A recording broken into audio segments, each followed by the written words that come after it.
Hello, friend, and welcome back to the channel. I know many of you use these videos to help you fall asleep, so before you drift off, I'd love it if you could leave a comment letting me know where you're listening in from around the world. And don't forget to like, share, and subscribe if you enjoyed this episode. The village's old wooden bridge, worn and creaking, spanned a river that was once strong but had since dwindled to a mere stream. More than just a structure, the bridge was the center of a dark legend. Years ago, a school bus fell off the bridge during a storm, and the children on board were tragically swallowed by the river. Since then, the bridge had become a haunted place, avoided by the villagers at night, who believed the children's whispers could still be heard. A young park ranger, newly assigned to patrol the area, arrived in the village. Skeptical and confident, he didn't believe the stories about the bridge. On his first patrol, the bridge seemed calm, but as darkness fell, something changed. He began to hear soft, almost imperceptible whispers that seemed to be carried by the wind. Although he tried to ignore them, the whispers continued to follow him, causing him increasing discomfort. That night, as he left the bridge, he felt a weight on his chest and the sensation that something was watching him. The whispers continued to echo in his mind, turning the legend of the Bridge of Whispers into a disturbing reality that he couldn't ignore. Thus, the mystery of the bridge began to unfold, and he realized he was destined to uncover its secrets, whether he wanted to or not.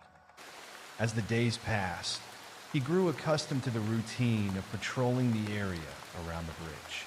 During the day, the forest offered tranquility, but at night, the atmosphere changed, and the bridge took on an oppressive presence. One of those nights, the whispers returned, clearer and more insistent, as if the invisible voices were trying to communicate. Standing in the middle of the bridge, he heard a strange child's laughter, causing his heart to race.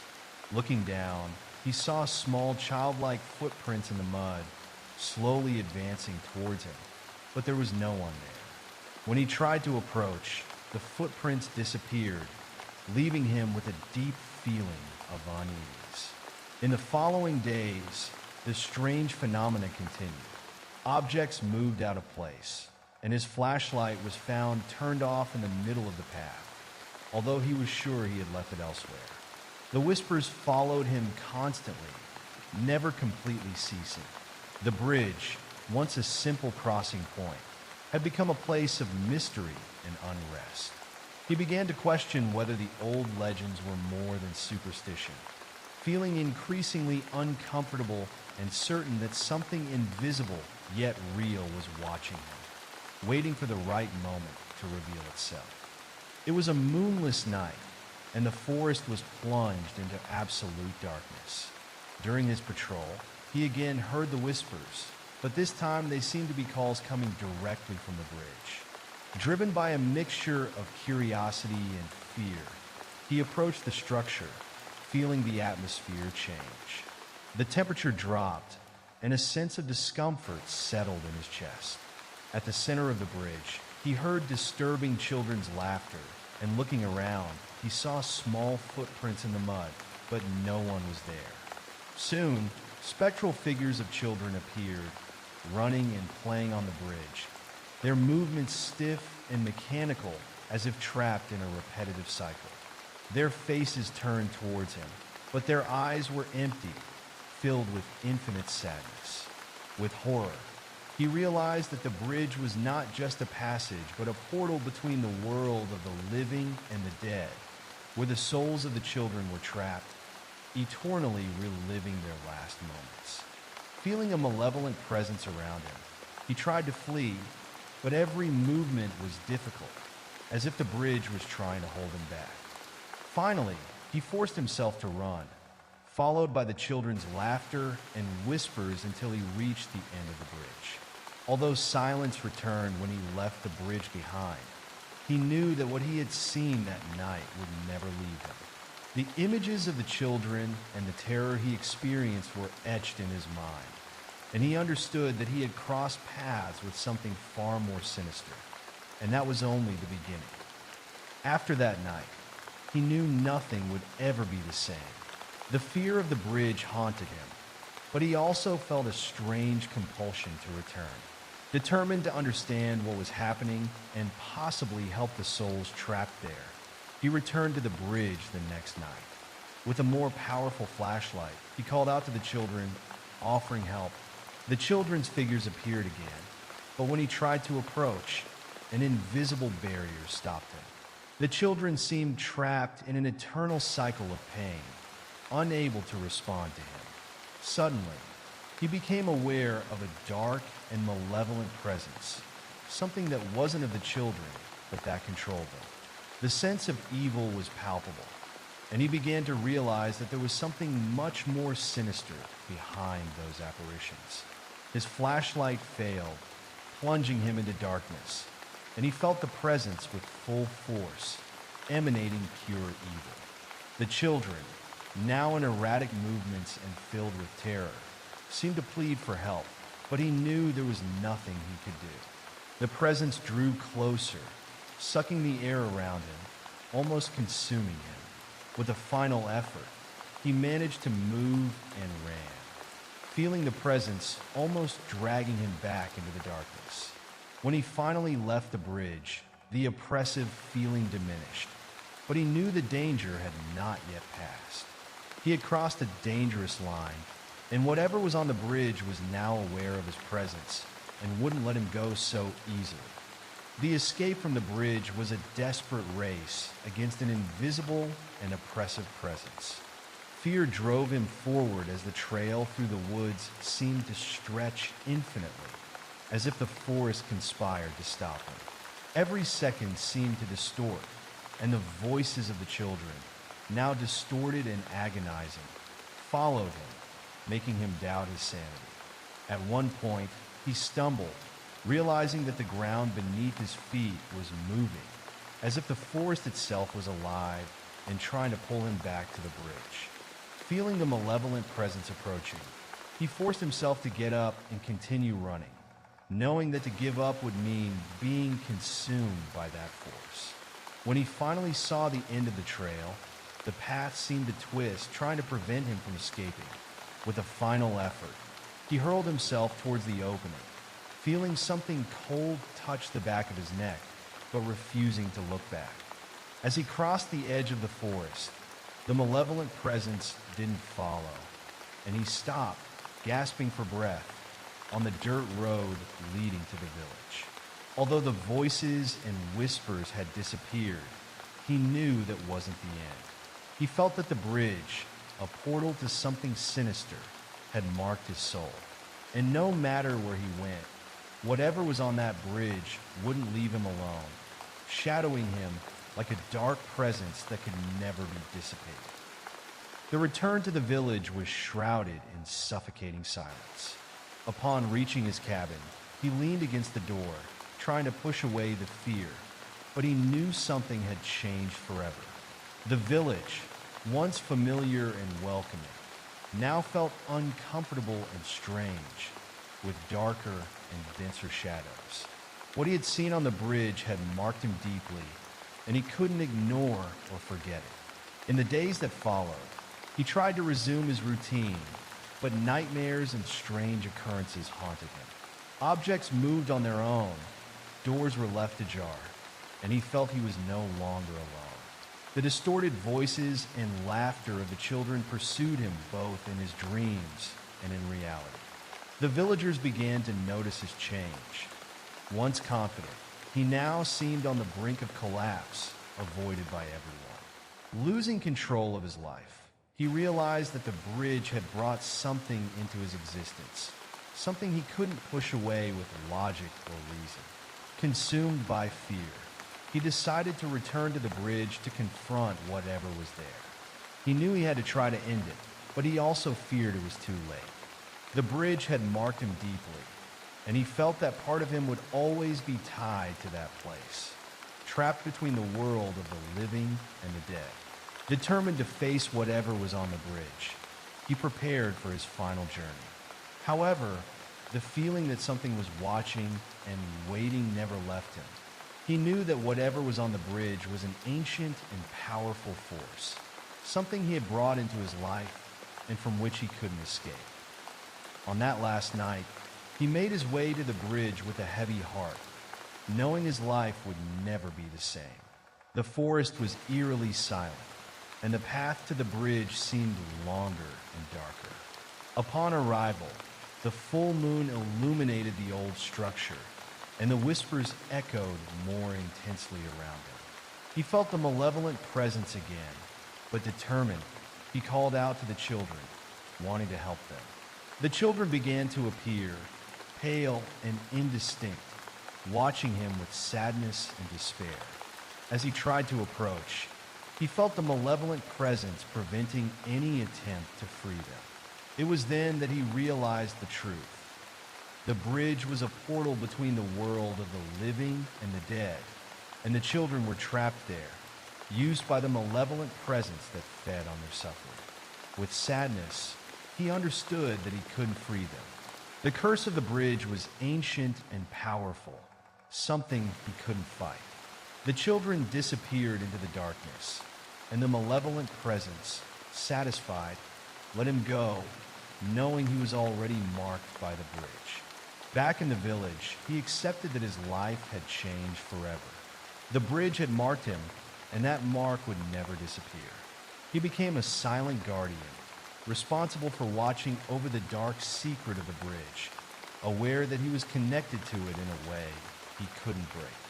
He accepted his fate, knowing that the Bridge of Whispers wasn't just a legend. It was his reality, one he would live with until the end of his days, carrying the burden of knowing what lurked in the shadows. The bridge had become part of him, and he part of the bridge. I had always been a lover of solitude, the kind of person who chose to isolate himself from the world in a small house, deep within a vast rural area of Mexico. That house, far removed from everything, was surrounded by a sea of trees and wild lands, where nature reigned with its primal forces. The constant sound of rain, which had been falling for days, was a steady melody that calmed me and reinforced the sense of isolation. On that night, like so many others, I was at peace, resting after a long day of work. The darkness outside was thick, and the silence, broken only by the drumming of rain on the roof, brought a comfort that was almost hypnotic. But as in all tales where peace precedes chaos, there was a tension in the air, a foreboding that something was about to change. As I settled into my nightly routine, an unexpected noise startled me. A knock at the door, something so rare in that forgotten place, made my heart race. Deep down, I knew that whatever was out there on that rainy and dark night was not just a coincidence. The knock on the door echoed through the house, a strange and unsettling sound in the middle of that rain-soaked night. For a moment, I was frozen, trying to convince myself it was just the wind or perhaps a branch hitting the wood. But the sound repeated, this time stronger, more insistent. I stood up, feeling a growing anxiety as I approached the door. It was rare, almost impossible for anyone to show up there, especially on a night like that. When I finally turned the handle and opened the door, I was met with an unexpected sight. A young man drenched by the rain, his eyes filled with a mixture of fear and urgency. He was clearly lost, perhaps even desperate. He told me he had been camping in the nearby woods but had been caught off guard by the storm and needed shelter. As he spoke, I noticed something in his tone, something I couldn't immediately identify, but it sent a shiver down my spine. Even so, I offered to call for help, suggesting he wait on the porch while I did so. But he refused almost automatically, insisting that he needed to come inside, that he couldn't stay out there. That request, coming from a stranger on such an unusual night, made the air around us feel heavy, charged with a tension that shouldn't have been there. Something was wrong, and I knew it. Even so, I hesitated, torn between the desire to help and the instinct to protect my own safety, feeling that the peace of that night was quickly turning into something much darker. After a moment of hesitation, the young man finally accepted my suggestion not to enter and, rather abruptly, turned and began to walk back toward the woods. The rain pounded against his body, and soon he disappeared into the darkness that engulfed the forest. I closed the door, but the silence that followed didn't bring the relief I had hoped for. On the contrary, the atmosphere inside the house felt different, as if the presence of that stranger had left an invisible mark. I tried to resume my routine, but every attempt to distract myself was in vain. My eyes kept drifting back to the window, expecting to see something I couldn't quite define. It was as if the very air inside the house had become thicker, harder to breathe. The sensation of being watched, even with the stranger out of sight, grew stronger by the second, and a deep discomfort began to consume me. The silence became oppressive, and every creak of the wood, every tap of the rain, seemed to carry a hidden meaning. I could no longer ignore the feeling that something was terribly wrong, as if that encounter had set off a chain of events beyond my control. The night dragged on, and the darkness outside seemed more intense, more threatening, while the unease inside me continued to build, turning the quiet into something almost unbearable. The night dragged on, each minute stretching out in the midst of the unease that enveloped me. I tried to focus on other things, but my thoughts kept returning to the stranger and the persistent discomfort. Then something outside caught my eye.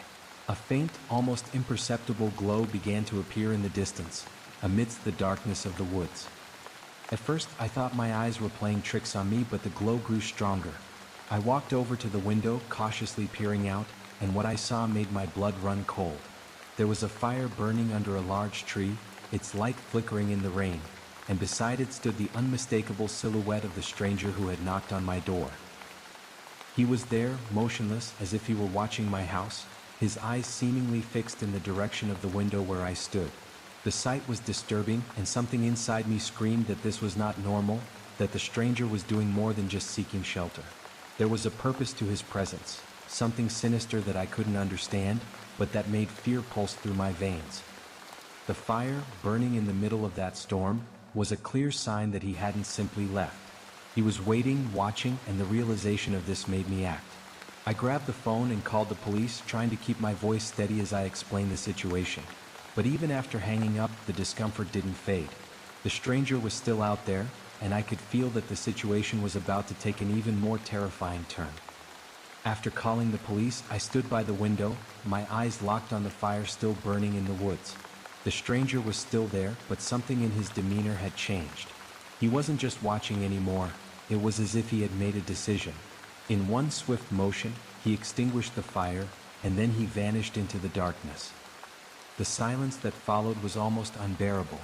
Every nerve in my body was on edge, straining to detect any sound, any movement. Then I heard it, footsteps. Heavy, deliberate, drawing closer to the house, crushing the wet ground beneath them. I didn't need to see to know it was him. My mind raced, trying to make sense of the situation, trying to find a solution, but fear was clouding my thoughts. I moved closer to the door, listening intently, and felt a presence on the other side. The footsteps stopped, and then came the first knock. It wasn't like before. It wasn't a request, it was a demand, a threat. Another knock, harder this time. The sound reverberated through the walls, heightening the tension with each passing second. I took a deep breath, my eyes darting to the gun I kept for emergencies. Every knock on the door was a reminder that I was running out of time, that I had to act before he forced his way in. With the gun now firmly in my hands, I positioned myself near the door, ready for whatever came next. Another knock, and this time the wood seemed to buckle under the force. I knew a confrontation was inevitable. The man outside, now armed with a rifle, left no doubt about his intentions. With my heart pounding and my hands steady, I waited for his next move, knowing that the fate of the night was about to be decided. The tension in the house was suffocating, each second stretching out like a wire ready to snap. The final knock on the door was more violent than the others, nearly tearing it from its hinges. I knew he was about to break in, and the only thing standing between us was a thin layer of wood. With my heart pounding in my chest, I raised the gun, aiming it at the door. There was no more time for hesitation. When I heard the sound of something metallic scraping against the lock, my instincts took over. Without thinking twice, I pulled the trigger. The shot echoed through the house, a deafening sound that filled the space and carried out into the darkness beyond. For a moment, everything was silent, a silence so thick it seemed to swallow even the sound of the rain. I took a deep breath, trying to steady my nerves as I kept my eyes on the door, waiting for the stranger's next move. After what felt like an eternity, I cautiously approached the peephole and looked outside. He was gone. The only sign of his presence was a set of muddy footprints leading back toward the woods. The rifle, which I had feared so much, was abandoned on the ground, as if he had left it behind in haste. It wasn't long before the sound of police sirens broke the silence, signaling their arrival. The relief I felt was fleeting, for despite their search, there was no trace of the stranger. They found only a partially buried backpack near the extinguished fire, a grim reminder that he had been there, that he had planned something much worse. As the police scoured the area, I knew that this night would not be easily forgotten. Something inside me had changed, and the tranquility of that isolated place, which I had cherished so much, was shattered forever. The events of that night never left me. The peace I once found in solitude was replaced by a constant sense of vigilance, a lingering fear that never truly faded.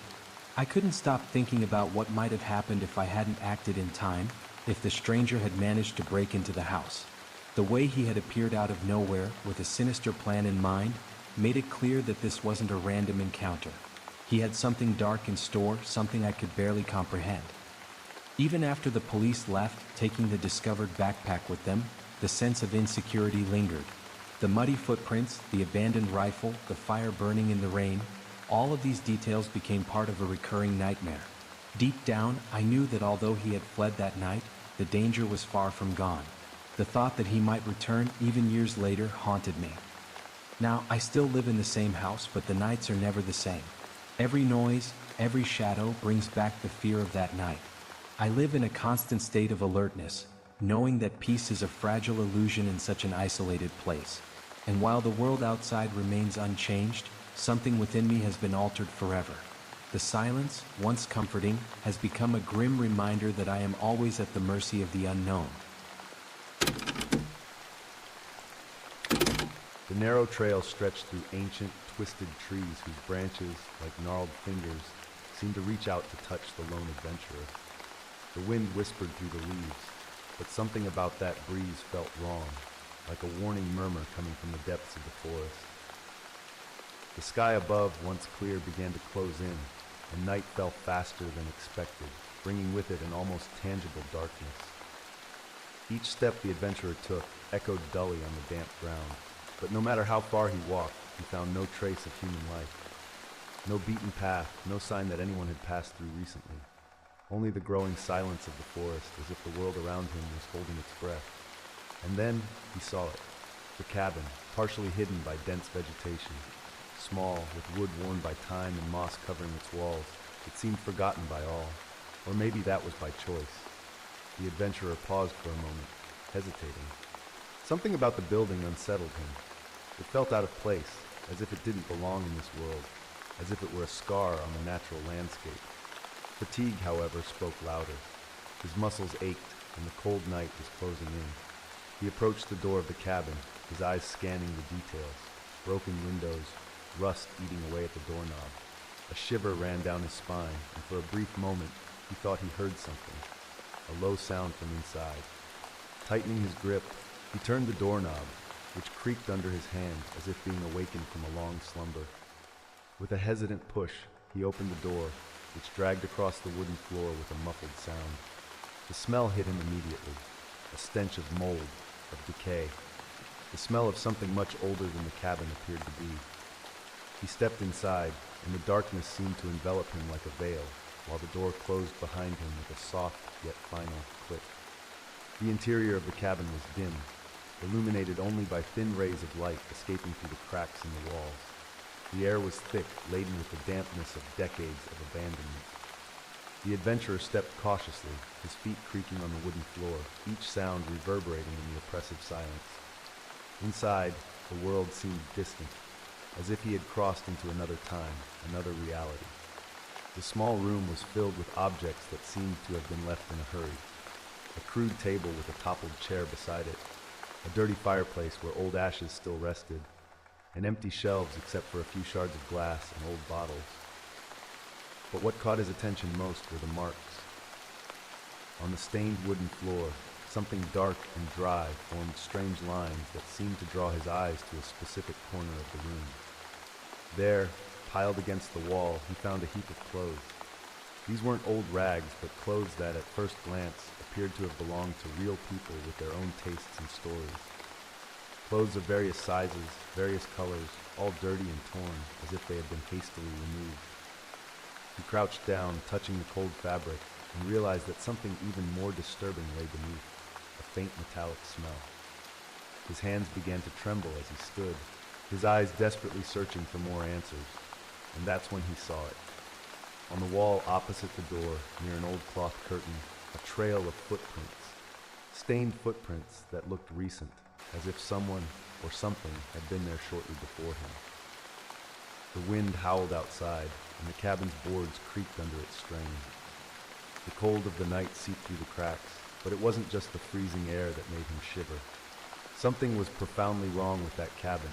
The adventurer felt panic rising in his chest. He was in a place he shouldn't be, surrounded by things he didn't want to understand. Every instinct screamed for him to leave, but he knew it was too late to turn back. Something or someone had been in that cabin and might be returning at any moment. The silence inside the cabin was suffocating, almost oppressive, as if the very air was laden with something that didn't want to be revealed. The adventurer, now with his heart pounding, began to explore the space with more caution. His steps were short and careful, each sound amplified in the void around him. It was then that he noticed a small imperfection in the floor, a kind of trapdoor disguised by layers of dust and grime. Almost imperceptible, if not for the faint reflection of light filtering through the cracks. He hesitated, his chest tight, but curiosity, or perhaps the desire to understand the horror he was feeling, compelled him to kneel. His fingers slid along the edge of the wood, finding a small, rusted metal ring. With effort, he pulled and the trapdoor opened with a deep groan, like the sigh of something long forgotten. A dense, nauseating smell of decomposition wafted up from the hole, almost making him recoil.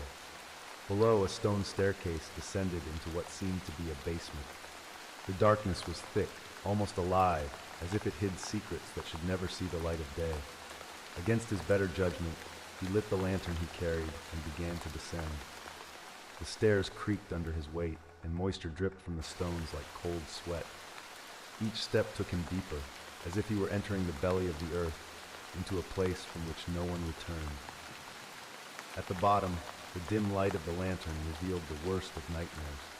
In the center of that claustrophobic space were bones, piles of them, skulls, ribs, femurs, some still with pieces of rotting flesh hanging on, others completely clean, as if they had been chewed or gnawed. The floor was covered in dried blood, forming strange patterns, as if whoever had done this had reveled in their brutality. The adventurer backed away, his stomach turning. The lantern trembled in his hand, and he almost dropped it when he saw what was etched on the walls. Words or symbols scratched into the stones like an ancient or insane language he couldn't understand. But somehow, the message was clear. He wasn't just in a cabin in the middle of the forest. He was in a place where evil resided, a place where people disappeared and were never seen again.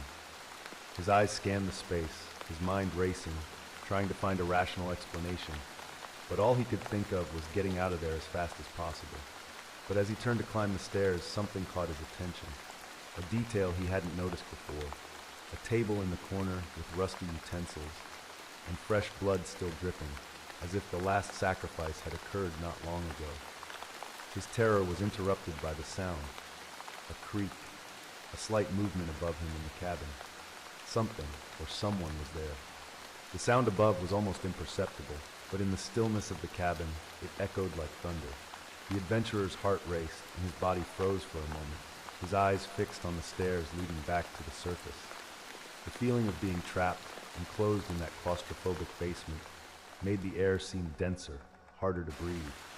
Every cell in his body screamed for him to flee, but he knew he couldn't ascend without caution. He quickly turned off the lantern, plunging into total darkness. The seconds dragged on, and the sound continued. Slow, dragging footsteps crossing the wooden floor of the cabin.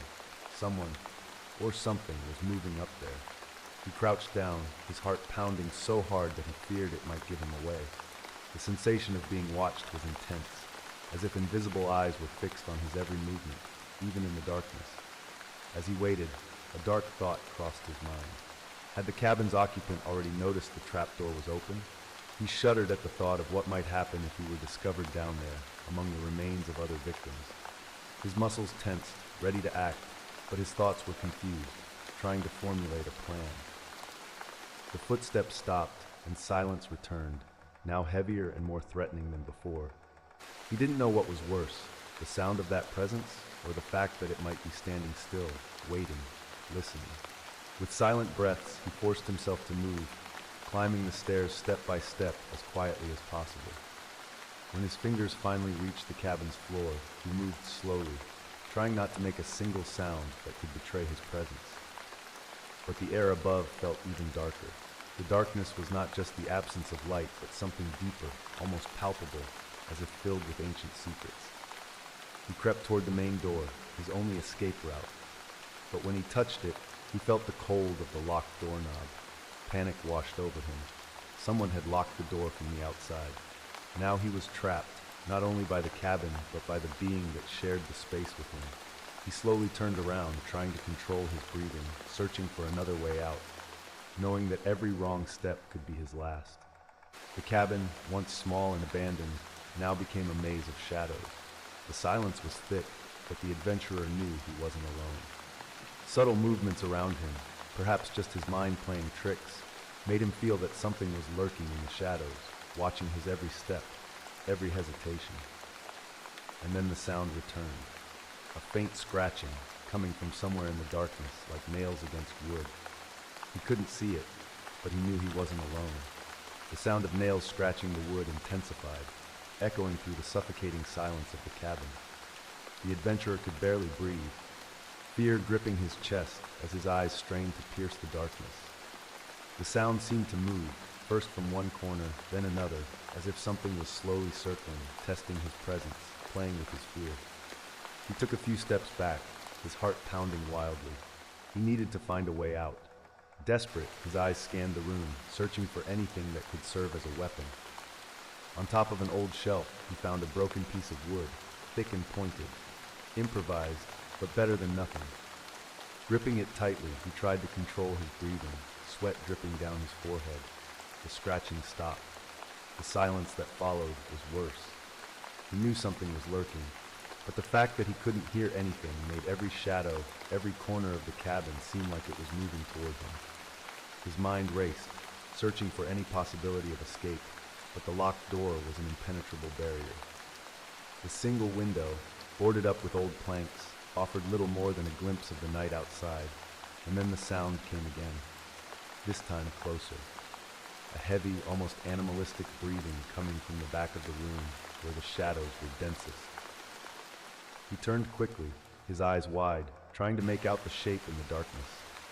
There was something there, something moving slowly and silently as if studying its prey. His body was paralyzed between the desire to fight and the fear of being caught by surprise.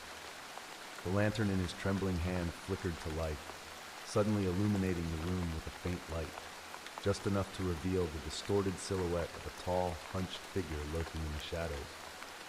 It wasn't entirely human. Its contours were wrong, deformed, as if something else had taken shape there.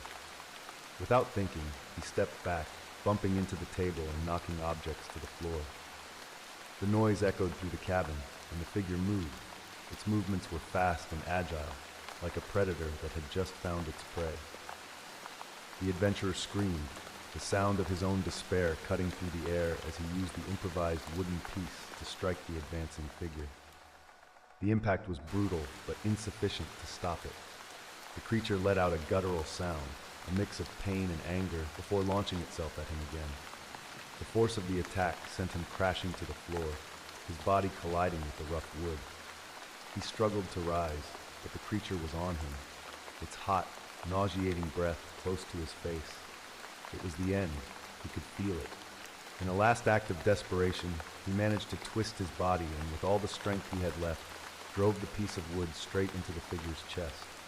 The creature screamed, a high-pitched and distorted sound, and staggered back. The adventurer seized the moment, fighting to get up and dragging himself toward the window. His fingers bled as he tore off the boards in desperation, forcing an opening large enough to escape. He threw himself out, landing in the cold mud of the forest. The full moon illuminated the twisted path ahead, but there was no time to think. From inside the cabin, he heard the sound of the creature getting back up, ready to resume its hunt. There was no choice. He had to run like he had never run before the evil caught up to him again. The cold forest air cut the adventurer's face as he ran, every step a battle to stay ahead of the creature pursuing him. The trees seemed to close in around him, their branches intertwining like hands trying to stop him.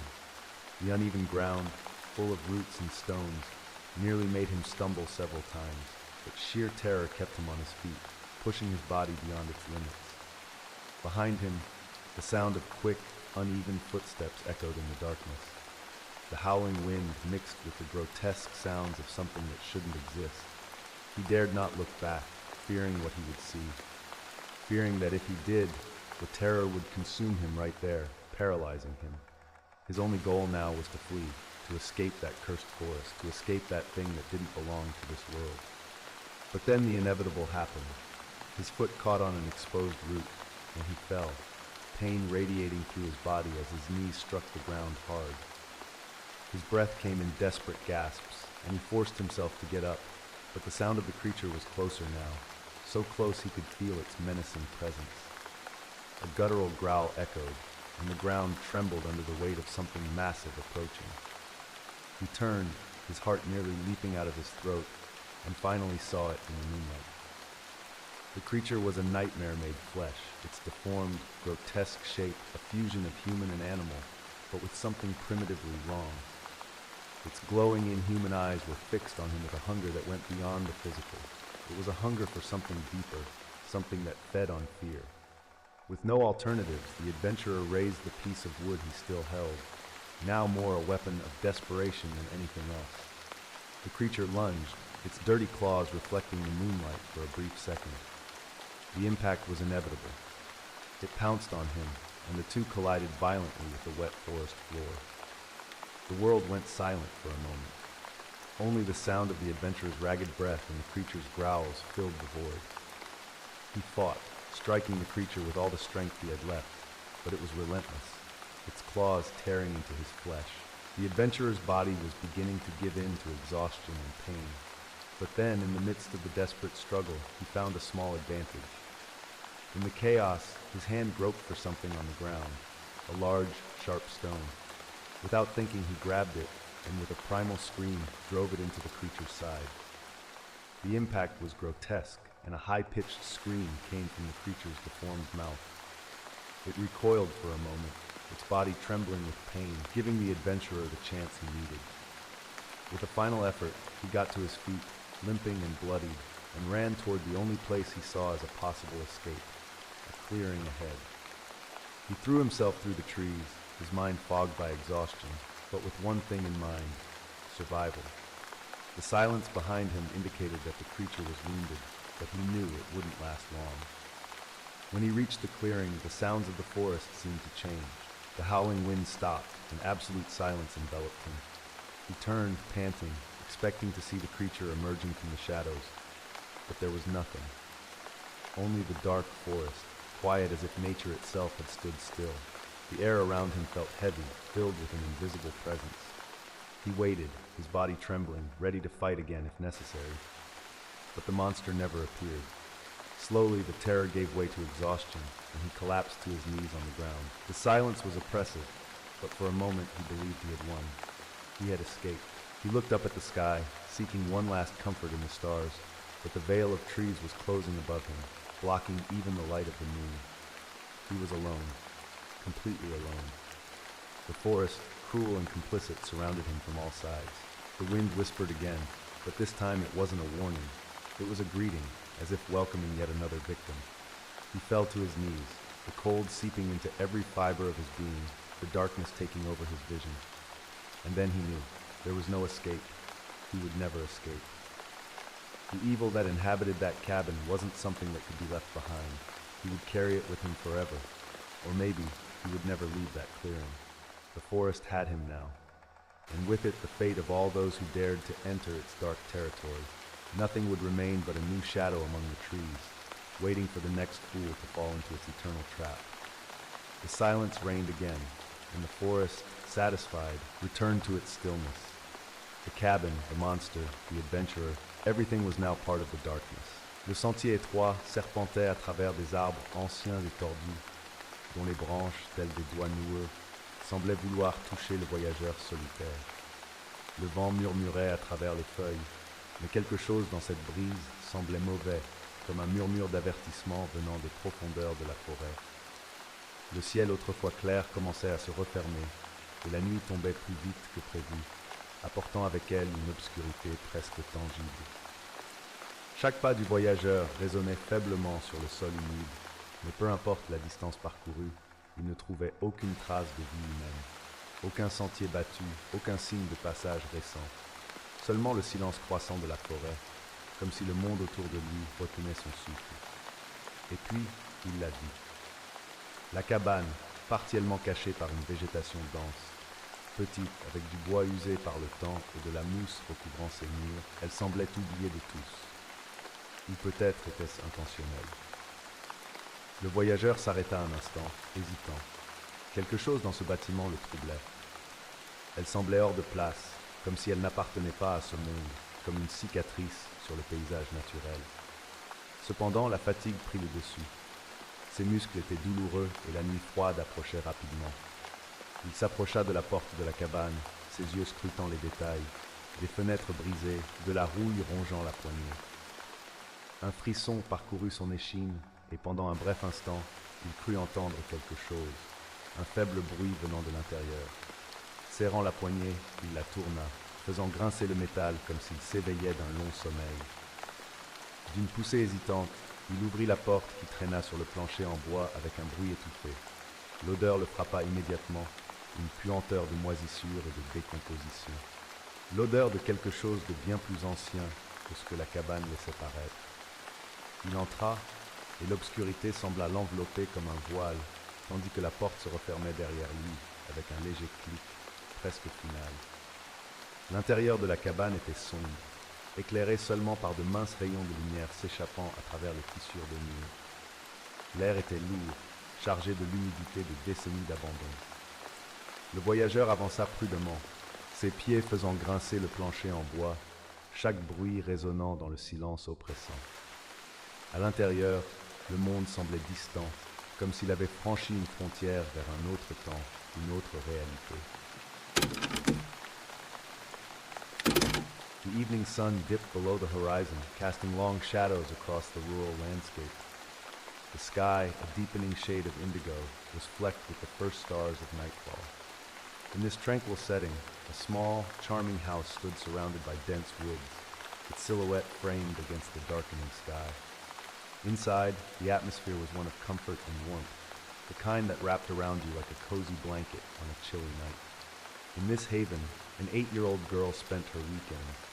Her presence brought a light-hearted cheer to the otherwise quiet home, her laughter echoing off the walls, chasing away the oppressive silence that often enveloped the place. Her aunt, the house's owner, welcomed her with open arms, happy to provide a sanctuary from the bustle of everyday life. Yet beneath the surface of this seemingly idyllic escape, a sense of foreboding lingered. The house, though charming, was not without its secrets. The locals spoke in hushed tones about strange occurrences in the area, stories of eerie happenings and inexplicable phenomena.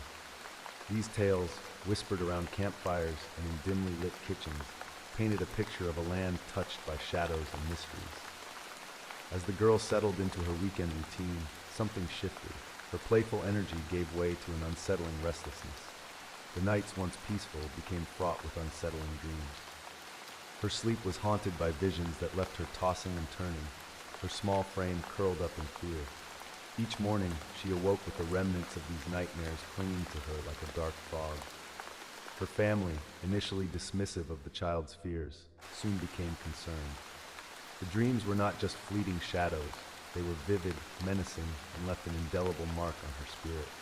The house, once a place of comfort, seemed to warp into something darker, its rooms now echoing with an inexplicable tension. The girl's growing dread became a silent scream that resonated through the walls, a prelude to the horrors that were about to unfold. The night air was thick with an unsettling stillness as the house lay cloaked in darkness. The quiet was abruptly shattered by a sudden, panicked cry. The girl's aunt, drawn by the distress, rushed to the child's bedroom, her heart pounding with anxiety. As she pushed open the door, she was met with a sight that would forever be etched into her memory. The girl lay in bed, her small body twisted in a grotesque manner, her face pale and smeared with dark, ominous streaks. The sheets were stained with a horrifying mix of blood and sweat. Her eyes, wide and terrified, darted around the room as if trying to make sense of the nightmare that had overtaken her. The source of her distress was immediately apparent. Her mouth was filled with a trickle of blood, and her skin was marred with deep, red bite marks. Panic swept through the house as the family gathered, their faces etched with fear and confusion. The girl's aunt, trembling, called for help, her voice breaking as she relayed the urgent situation. The once comforting house now seemed to pulse with an eerie energy, the shadows in the corners of the room stretching and shifting as if alive. The medical professionals who arrived were baffled. They examined the girl with a mix of concern and disbelief, finding no immediate explanation for her injuries. They ruled out any ordinary causes and left, leaving behind a lingering sense of dread. As the family tried to make sense of the horrific events, whispers of old legends began to surface. The area surrounding the house was known for its unsettling history. Stories of witches and malevolent spirits had been passed down through generations. It was said that these dark forces could invade dreams and manifest their terror in tangible ways. The family, desperate for answers, began to entertain the frightening possibility that something supernatural was at play. The atmosphere in the house grew increasingly tense as the family grappled with their fear. Late-night conversations turned to urgent discussions about ancient rites and protective measures. The walls, once a sanctuary, now seemed to close in with a malevolent presence. The girls' screams of terror continued, each one a chilling reminder of the darkness that had descended upon their lives. In the midst of this chaos, the girls' dreams grew more vivid and disturbing, hinting at a sinister force that seemed to be feeding on her fear. The family's attempts to comfort her were overshadowed by their growing realization that the horror they were facing was far beyond their understanding. In the dead of night, the house, once a place of refuge, had transformed into a battleground between light and darkness. The family, gripped by an overwhelming sense of dread, knew they had to act decisively to protect the child from the malevolent force that seemed to have taken hold of their home. They turned to ancient rites and protective measures, hoping these could banish the unseen terror that had plagued their lives. Candles were lit in every room, their flickering flames casting long, dancing shadows on the walls. The family gathered in the living room, their faces illuminated by the soft, trembling light. An old book of rituals, passed down through generations, lay open on a makeshift altar. The air was thick with the scent of incense, with smoky trails curling through the room like spectral fingers. The rituals began with a solemn chant, the words spoken in hushed, reverent tones. The family members moved with a mixture of reverence and urgency, each step an incantation, a desperate plea for protection. They sprinkled salt and holy water around the house, the grains and droplets shimmering in the candlelight as they traced protective symbols on the floors and walls. Each ritual was performed with a fervent belief that these measures would fortify their defenses against the encroaching darkness. The atmosphere was charged with tension. The house seemed to react to their efforts, the walls creaking and groaning as if resisting the attempts to dispel the malevolent presence. Shadows danced more erratically, and the temperature in the rooms dropped, causing their breath to fog in the chilling air. The girl, meanwhile, was tucked safely in a corner of the house, shielded by protective charms and surrounded by her family's vigilant presence. The climax of the night's efforts came with a dramatic exorcism. An elder from the community, known for his knowledge of the arcane, led the ceremony.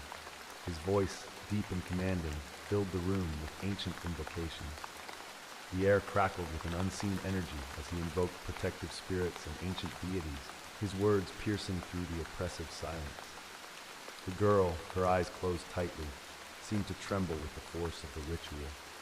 The family watched in anxious anticipation, their faith and hope hanging on the outcome of this desperate measure. The intensity of the ceremony reached its peak, and for a moment, it felt as if the very fabric of reality was strained by the struggle between light and darkness. As the final incantations were spoken, a profound stillness fell over the house. The candles burned low, their light softening to a gentle glow. The shadows that had once seemed so menacing began to recede, their grip on the house loosening. The oppressive air lifted, leaving behind a palpable sense of relief. The family exhaled collectively, their faces reflecting both exhaustion and hope. The night drew to a close with a tentative peace settling over the house. The rituals, though intense, had seemingly succeeded in driving away the dark force that had so terrorized them. The family, though weary, found solace in the fact that they had fought back the darkness and for now restored their home to a semblance of normalcy. As dawn broke, the first light of morning filtered through the windows, casting a warm, reassuring glow across the house. The oppressive weight of the previous nights seemed to have lifted, replaced by an uneasy calm. The family, though exhausted, felt a tentative hope that the worst had passed.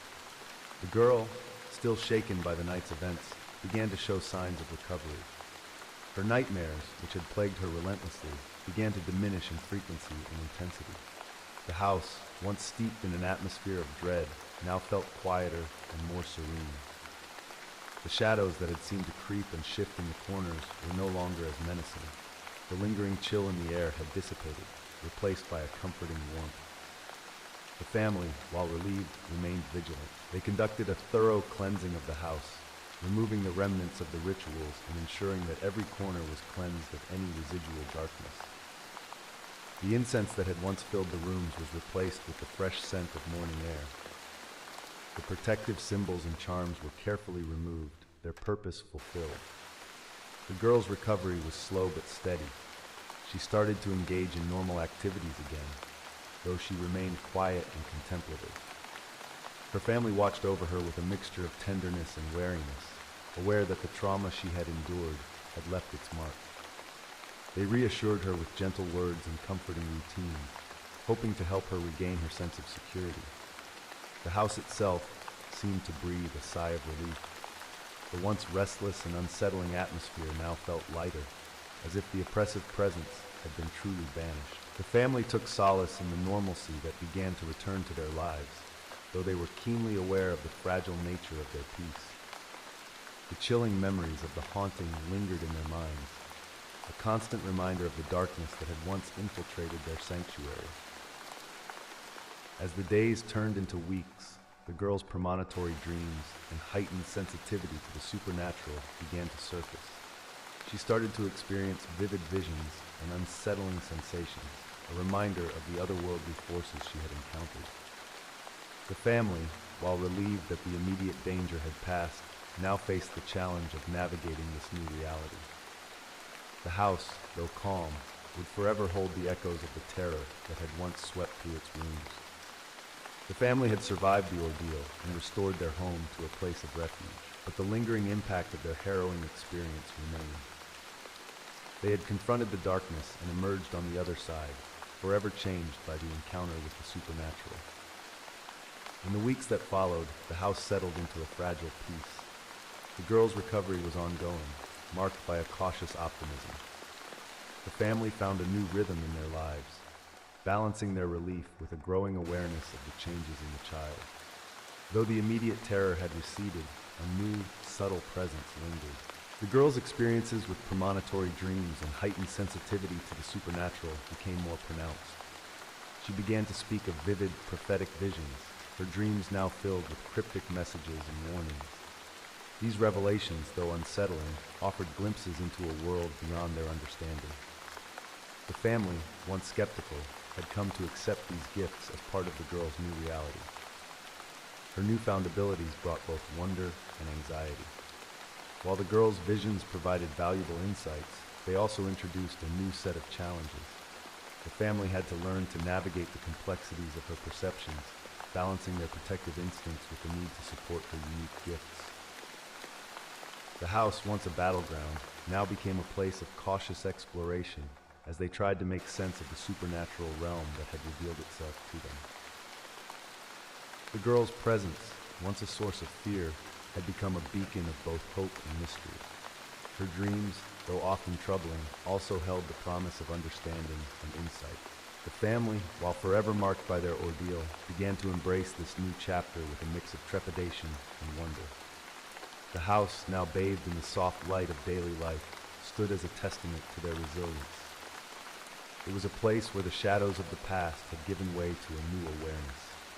The haunting had left an indelible mark on their lives, transforming the girl into a bridge between the known and the unknown. In the end, the experience had imparted a profound lesson. The boundaries between the natural and the supernatural were far more fluid than they had ever imagined. The girl's gift, born from the darkness, illuminated a path of understanding and connection to a world beyond their grasp. The family, though forever changed, found solace in their ability to confront and adapt to the mysteries that had once threatened to consume them. The house, once a place of fear, now held the promise of discovery and a newfound respect for the unseen forces that shaped their lives. The air inside the psychiatric hospital was always unnaturally still, like the building was holding its breath. The nurse walked the same cold, tiled floors every night, her shoes echoing down endless, sterile hallways. But tonight, something felt different, off somehow. The kind of unease that gnawed at the back of your mind, whispering that you weren't alone. The hospital had its share of stories, tales exchanged in hushed voices between staff during breaks, when the lights seemed to flicker just a little too often. Some said the hospital was cursed, that it had seen too much suffering, too many minds broken. Others believed it was more than that. Something darker lived here, hiding in the quiet moments, watching. She had never believed the stories. At least, not until tonight. As she passed by the rooms, patients stirred in their sleep, mumbling incoherent things, their faces twisted in strange expressions. The fluorescent lights buzzed faintly overhead, casting harsh, unnatural light on everything, making the shadows deeper, sharper. But it was that silence, the thick, suffocating silence, that unnerved her most. It felt like the hospital was listening, waiting for something. Every creak of the floor, every flicker of the light seemed more pronounced, more alive. As she rounded the corner, heading towards the isolation wing, she paused, a chill creeping up her spine. Something wasn't right. The air felt heavier here, colder, as though the darkness itself was watching her, inching closer. She couldn't shake the feeling that she wasn't alone anymore. But when she glanced over her shoulder, the hallway was empty. Empty, but not safe. The following nights brought no relief, only a growing sense of dread. It began subtly at first, the flicker of movement in the corner of her eye, barely there. She would turn her head sharply, her breath catching in her throat, but nothing was ever out of place. The long, sterile corridors were just as she left them. Yet the air felt wrong, almost alive with something she couldn't see, something hiding just out of view. The patients, too, were becoming more restless. They no longer mumbled in their sleep, they screamed. Some refused to close their eyes, pleading with her in frantic whispers about the shadow that watched them from the corners of their rooms. Their voices quivered with a fear so raw it seeped into her bones. One night, as she was changing a patient's bandages, he suddenly gripped her wrist with unnatural strength, his eyes wide and wild. "It's here," he hissed, his voice trembling. "Watching us, watching you." She pried herself free, shaken, but laughed it off with a nervous smile. It was just another delusion, she told herself. But deep down, the seed of fear had already taken root. She started seeing things, dark shapes where there shouldn't be any, reflections in the glass that didn't belong. Once, while checking the isolation ward, she thought she saw something move in the shadows. Her heart pounded as she stepped closer, peering into the darkness. Nothing, but the feeling of being watched only grew stronger. The whispers in the walls became louder, more insistent, and the shadows themselves seemed to stretch, as if trying to reach for her. Each night, she felt the invisible presence more clearly, breathing down her neck, lingering just beyond the light. And then came the moment that changed everything. As she turned to leave the ward, she froze. There, at the far end of the hallway, stood a figure, silent, unmoving and cloaked in shadow. It wasn't a trick of the light this time, it was real.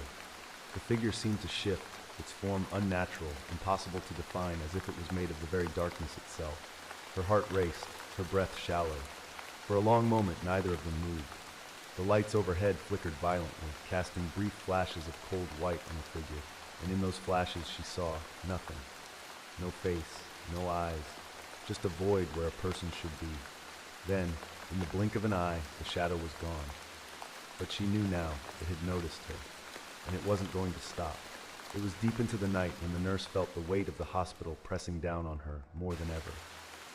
The isolation ward was always unsettling, but tonight it felt like stepping into the heart of something malevolent.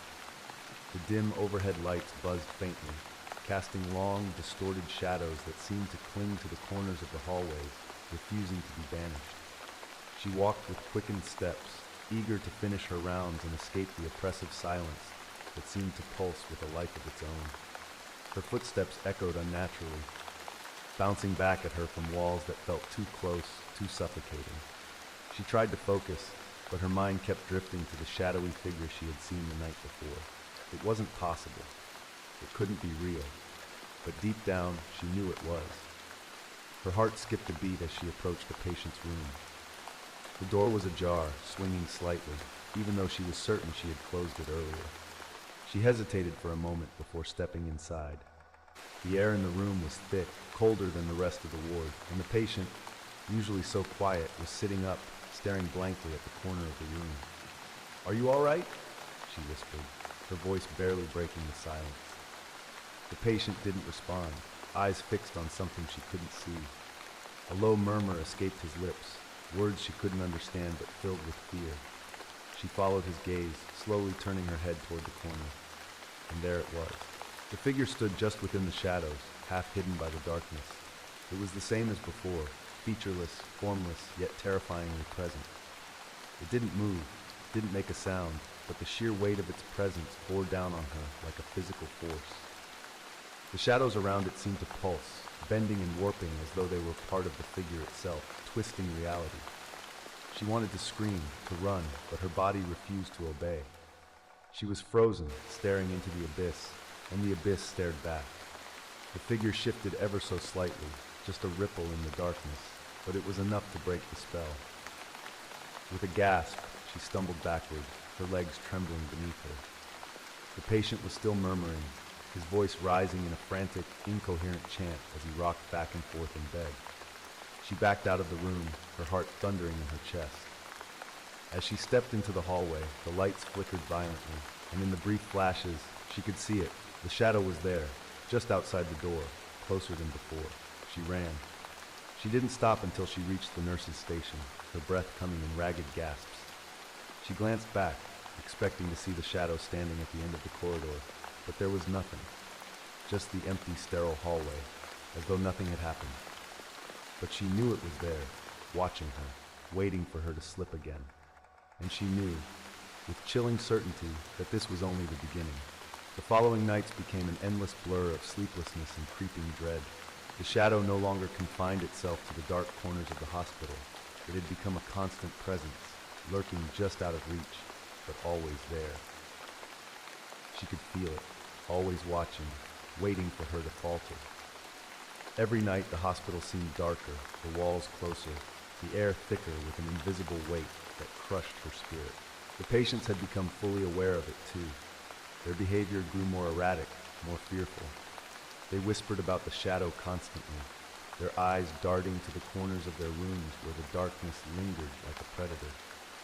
Some of them would claw at the walls, screaming to be let out, begging for the lights to stay on.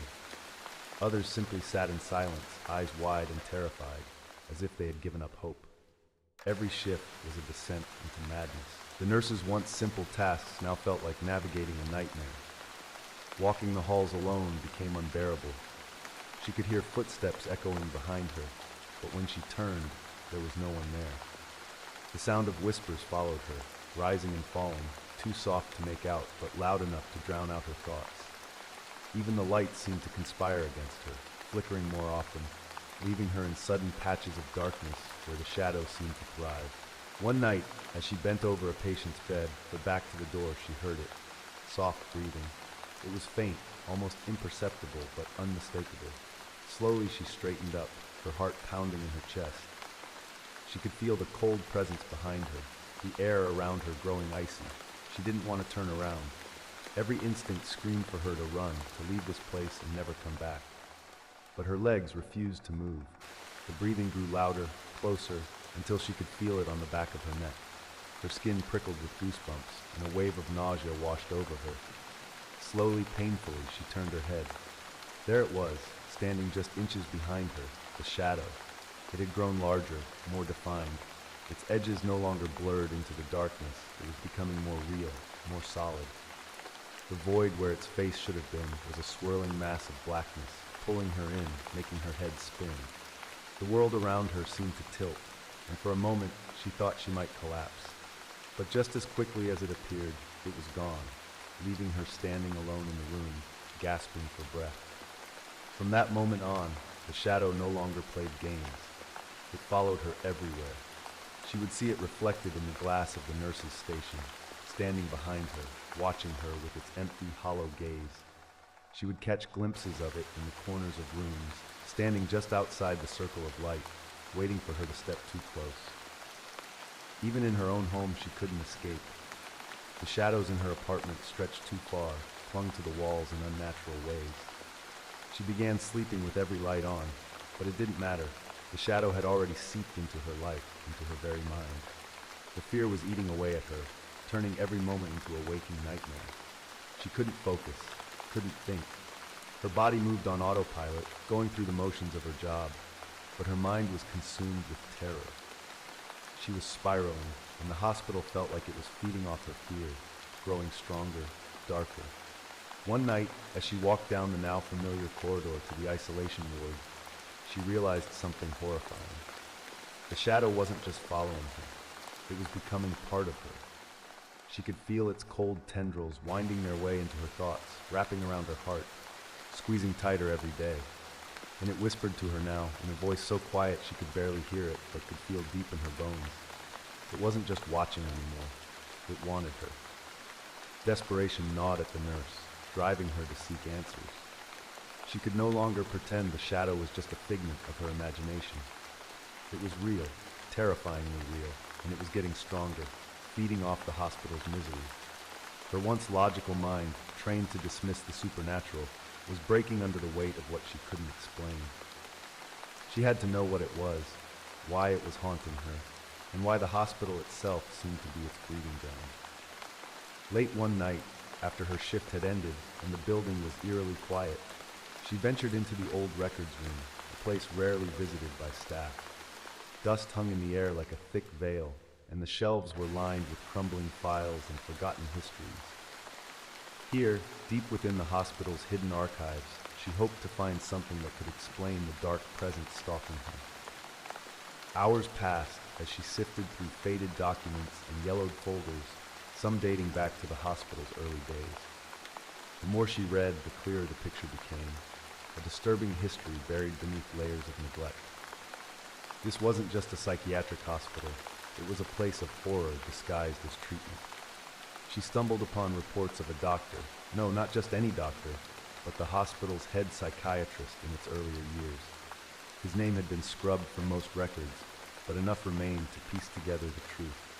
He had been infamous for his treatments, which were nothing more than brutal experiments on the most vulnerable patients. Electroshock therapy beyond safe levels, isolation for weeks, sometimes months, in dark, windowless rooms, and untested medications that left patients worse off than when they arrived. It was said that many patients never left, at least not alive.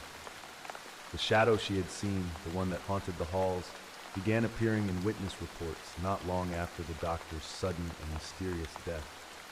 According to the few scraps of testimony she found, the doctor had died in the very same isolation ward where the shadow had first appeared to her. There were no official explanations for his death, only whispers among staff about the terrible things that had happened in that room. The nurse's hands trembled as she read one account from an old janitor, long since retired. He had been the first to speak of the shadow. After the doctor's death, patients began reporting a figure lurking in the dark, a formless mass of shadows that would watch them as they slept, always silent, always waiting. The figure was described exactly as she had seen it, featureless, cold, and suffocating. It became clear to her, the shadow was him. The doctor's spirit had never left the hospital. His cruelty, his madness, had seeped into the walls, into the very fabric of the building. He had not simply died. He had become something far worse, a parasite feeding off the fear and suffering of those still living within the hospital's walls. And now it had noticed her. She found one last file, tucked away behind a stack of old medical charts. It contained a photograph of the doctor's office before his death, and there, written in his own hand, was a journal. She read the entries with growing horror. The doctor had been aware of the shadow, even in life. He had begun experimenting not only on his patients, but on himself, attempting to transcend the limits of the human mind, to cheat death by binding his soul to the hospital. The final entry was scrawled in frantic handwriting, barely legible. I have seen it. I have touched the void. It watches me now. I cannot escape it, but I will live on. It needs more fear, more pain. It will grow stronger, and soon I will be free. The nurse's blood ran cold as she slammed the journal shut. The shadow wasn't just a haunting. It was the result of the doctor's twisted experiment, a living, hungry thing, born of torment and suffering, and it was growing stronger, just as he had predicted. She realized, with a sickening clarity, that the shadow wasn't going to stop. It had latched onto her because she had dared to see it, to understand it. The fear it fed on would only deepen as long as she remained within these walls. But now, she knew the truth. The hospital was cursed, not by some distant supernatural force, but by the man who had once controlled it, by the very person who was supposed to heal the broken. And the shadow would never stop until it consumed everything and everyone inside.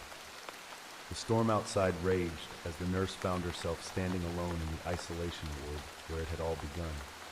The flickering lights cast erratic shadows on the walls, but she knew now. Those shadows were more than just tricks of the eye. They were alive. And the shadow, the doctor, was waiting for her. Armed with the knowledge she had uncovered, the nurse clutched the journal tightly in her shaking hands. She had read the final, most cryptic entry over and over again until the words burned into her mind. In the doctor's last days, he had written about a ritual, one that would bind him to the hospital forever, but it also hinted at something else, a way to sever that bond, a way to confront the shadow and maybe destroy it. But she knew it would come at a cost. The air was thick, the temperature plummeting, her breath fogging in front of her as the power began to falter. The lights above her flickered once, twice, and then plunged the hospital into complete darkness. The oppressive silence returned, heavy and unnatural. Only the sound of her own breath filled the void, sharp and shallow, and then it appeared. The shadow slid out from the corners of the room, a mass of darkness too thick, too real, to be just a trick of the light. It stood before her, towering, its form no longer vague but solidifying, twisted, elongated, like a man whose very essence had been warped by his own evil. It didn't move, but she felt its hunger, its desire to feed on her fear, to consume her entirely. Her heart raced, her pulse thundering in her ears, but she couldn't run. There was nowhere to go. She had brought herself here, knowing full well that this moment would come. She had to confront it. With trembling hands, she opened the journal to the final page and began reciting the words she had found scrawled there, an incantation in a language she could barely understand, one the doctor had written with the intent to summon power, but that, she hoped, would sever his twisted connection to the hospital. As the words left her lips, the shadow moved. It surged forward, faster than she could react, engulfing her in freezing darkness. It was like falling into an abyss, cold, suffocating, with no sense of up or down. The blackness pressed in on her from all sides, and she could feel the weight of its anger, its fury, as it wrapped around her. The whispering in her ears grew deafening, a chorus of voices, patients, victims, and the doctor himself, all merging into one overwhelming, malevolent presence. She couldn't breathe. The air was being pulled from her lungs, her vision narrowing to pinpoints of light.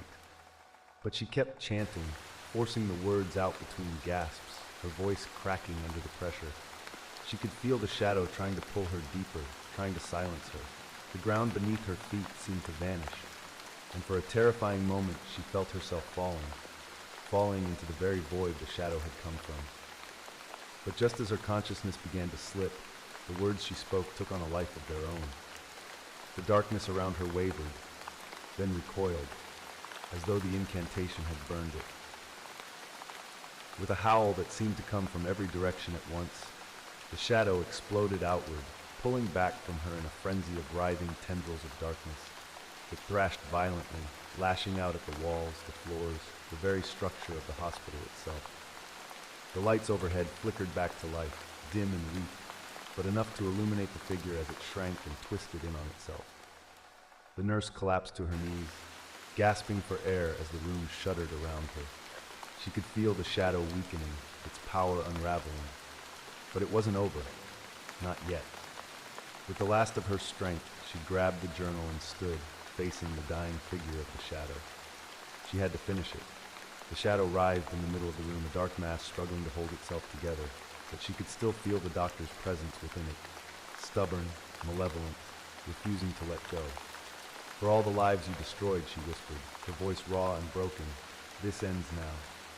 With that, she spoke the final word, the one meant to sever the bond entirely, and the shadow let out a scream, silent but so piercing, so full of rage and despair, that it shook the very foundations of the hospital. And then it was gone. The silence that followed was absolute.